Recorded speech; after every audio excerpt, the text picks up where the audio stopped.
నమస్కారం అనిల్ సింగ్ గారు. నమస్తే శిరీష.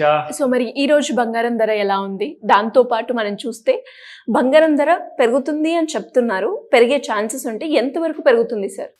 గోల్డ్ అన్నది మనము ఆన్ అ డైలీ బేసిస్ లో చూసుకుంటే శిరీష, మోస్ట్ ఇంపార్టెంట్లీ ఏంటంటే gold has been rising very sharp. ఆ షార్ప్నెస్ తో చూసుకుంటే అందరూ ఏమనుకున్నారంటే ఇంకా గోల్డ్ పెరగబోతుంది అని చెప్పేసి. కానీ నిజంగా చెప్పాలి అంటే gold 71,400 or 71,500 Indian gold futures market లో క్రాస్ అవ్వనంత వరకు మళ్ళీ న్యూ హైస్ అనేది కనపడదు.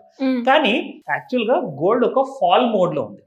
ఎందుకంటే మన కేంద్ర ప్రభుత్వము ఒక మేజర్ అనౌన్స్మెంట్ ఇచ్చింది అండ్ మధ్యలో ఒక చిన్న జియో పొలిటికల్ సినారియో కూడా ఉంది. ఈ రెండింటి మధ్యలో ఇరుక్కొని అసలు గోల్డ్ సతమతం అవుతుంది. అది దేనివల్ల, కారణాలేంటి, ఈ రోజు నిజంగా ఎలా ఉండబోతుంది, first of all spot gold prices కూడా మనం చూసుకుందాము. దాని తర్వాత డీటెయిల్స్ అన్ని ఎక్స్ప్లెయిన్ చేస్తాం. నా 24 క్యారెట్ గోల్డ్ చూసుకుంటే నిన్నటి రోజున 7,122 రూపాయలు ఉండింది. ఈ రోజు చూసుకుంటే 11 రూపాయలు పడిపోయేసేసి 7,151 రూపాయలు ట్రేడ్ అవుతుంది. అది మనకు స్పాట్ గోల్డ్ ప్రైస్. అంటే మీరు ఒకవేళ 24 క్యారెట్ గోల్డ్ లేదా 22 క్యారెట్ గోల్డ్ కొనాలి అనుకుంటే ఆభరణాల కోసం ఆ ప్రైస్ ఉంటుంది ఫర్ 24 క్యారెట్. 22 క్యారెట్లో చూసుకుంటే 6,565 నిన్న పలికిన ధర కాస్త ఈ రోజు ఒక 10 రూపాయలు తగ్గి మరి 6,555కి చేరింది. అంటే నిన్న మార్కెట్లో మరీ ఎక్కువగా రైజ్ ఉండింది, కానీ గోల్డ్లో మాత్రం స్పాట్ గోల్డ్ ప్రైస్లో జస్ట్ ఒక 10 రూపాయలే తగ్గింది. అది ఎందుకంటే ఇండికేషన్ యాక్చువల్గా gold is in fall mode అని చెప్పాను కదా. కానీ ఫ్యూచర్స్ మార్కెట్లో చూసుకుంటే గోల్డ్ మాత్రం కంటిన్యూస్గా పెరిగిందండి.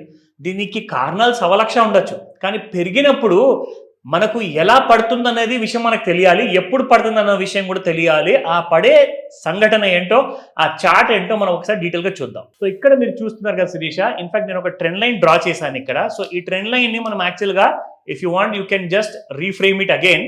సో ఇక్కడ మనం చూసుకుంటే ఈ ట్రెండ్ లైన్ మనకి ఇక్కడ మనకు ఒక సపోర్ట్ అంటూ కింద నుంచి ఇస్తూ వచ్చిందండి. ఆ ట్రెండ్ లైన్ పైనే ఎప్పుడు మీరు చూసుకుంటే గోల్డ్ మాత్రం దాన్ని ఆసరాగా తీసుకొని అక్కడ నుంచి పెరగడం అంటూ జరిగింది, కానీ మళ్ళీ పడిపోవడం అంటూ జరగల. కానీ ఈ రోజున మీకు గోల్డ్ అనేది ట్రెండ్ లైన్ ని బ్రీచ్ అయ్యింది అంటే మళ్ళీ తగ్గే అవకాశం ఉంది. ఎగ్జాక్ట్లీ, బాగా ఫాలో అయ్యే అవకాశం ఉంది. ఇక్కడ మనం చూసుకుంటే గోల్డ్ హ్యాస్ రిజన్ ఫ్రమ్ 68,800 నుంచి గోల్డ్ మీకు 70,900 వరకు పెరిగిందండి. దాదాపు 1,200 రూపాయల కంటే ఎక్కువగా పెరిగింది. సో గోల్డ్ ఇక్కడ రైజ్ అయిన తర్వాత ఏమవుతుందంటే మళ్ళీ చిన్న సెల్లింగ్ అనేది వస్తుంది. ఆ సెల్లింగ్ అనేది ఇప్పుడు స్టార్ట్ అయింది. ఒకవేళ ఈ వార్ అనే సిచ్యువేషన్ ఏదైతే Israel and Iran or Hamas మధ్యలో ఏదైతే మేజర్ వార్ అందరు అంటున్నారు, థర్డ్ వరల్డ్ వార్ ఇదేనా అని చెప్పేసి ఎవరికీ తెలియదు, వెయిట్ చేసి చూడాల్సిందే. ఒకవేళ వార్ జరిగిందనుకోండి 71,500 దాటేసి మళ్ళీ 75,000 కూడా దాటిపోతుంది, ఆల్ టైమ్ హై. వార్ జరగని పరిస్థితుల్లో ఏం జరగబోతుందంటే మన ఫైనాన్స్ మినిస్టర్ గారు ఏం చెప్పారంటే గోల్డ్ని ఇంపోర్ట్ చేసుకుంటే బయటి దేశాల నుంచి 15% ఇంతకు ముందు ఇంపోర్ట్ డ్యూటీ ఉండేది. ఇప్పుడు మీరు అనౌన్స్మెంట్ తర్వాత ఇంపోర్ట్ చేసుకుంటే ఓన్లీ 6% ఉంటుంది. దానివల్ల 75,000 నుంచి 67,000 వరకు గోల్డ్ పడిపోవడం జరిగింది. సో యాక్చువల్గా చూడకపోతే ఇండియన్ గవర్నమెంట్ గోల్డ్ పడిపోవడానికి ఒక నెగిటివ్ న్యూస్ ఇచ్చింది. కానీ వార్ జరిగింది అనుకోండి, అందరూ ఉన్న కరెన్సీలు అన్నీ కూడా గోల్డ్లో కన్వర్ట్ చేసుకుంటారు, కరెన్సీతో గోల్డ్ పర్చేస్ చేసుకుంటారు. ఎందుకంటే అది ఏ దేశంలో కూడా వెళ్ళినా కానీ గోల్డ్కి విలువ అనేది ఉంటుంది. కానీ ఒక దేశం నుంచి ఇంకొక దేశంలో వెళ్తే మీరు కరెన్సీతో పాటు వెళ్తే మీ కరెన్సీకి విలువ ఉండదు. సో కాబట్టి గోల్డ్ ఒక డైలమాలో ఉంది.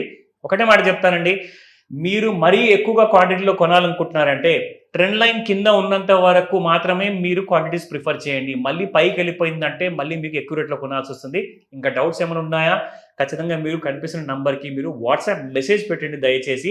అది కూడా వాయిస్ మెసేజ్ లేదా టెక్స్ట్ మెసేజ్ పెడితే మీకు తగిన సహాయం చేయడానికి మేము ప్రయత్నిస్తాం. సో మరి చాలా మంది కూడా సార్, ఎస్పెషల్లీ పేరెంట్స్ పిల్లల కోసం వాళ్ళ ఎడ్యుకేషన్ గురించి కావచ్చు, లేదంటే అమ్మాయి అయితే వాళ్ళ అమ్మాయి మ్యారేజ్ గురించి కావచ్చు, ఇన్వెస్ట్మెంట్ ప్లానింగ్ వాళ్ళు చిన్నగా ఉన్నప్పటి నుంచే ప్లాన్ చేస్తూ ఉంటారు. సో అలాంటి వాళ్ళకి మీ గైడెన్స్ కావాలి అనుకున్నా, లేదు అప్పులు ఉన్నాయి, అప్పుల నుంచి ఎలా బయటపడాలి, ప్యాసివ్ ఇన్కమ్ ఏ రకంగా జనరేట్ చేసుకోవాలి, వీటి గైడెన్స్ కోసం మిమ్మల్ని ఎలా అప్రోచ్ అవ్వాలి? ఒక గ్రేట్ ఐడియా ఉందండి, దానికోసమే ఒక మాస్టర్ క్లాస్ ఉంది. ఇక్కడ మీకు ఒక విషయం చెప్పాలి.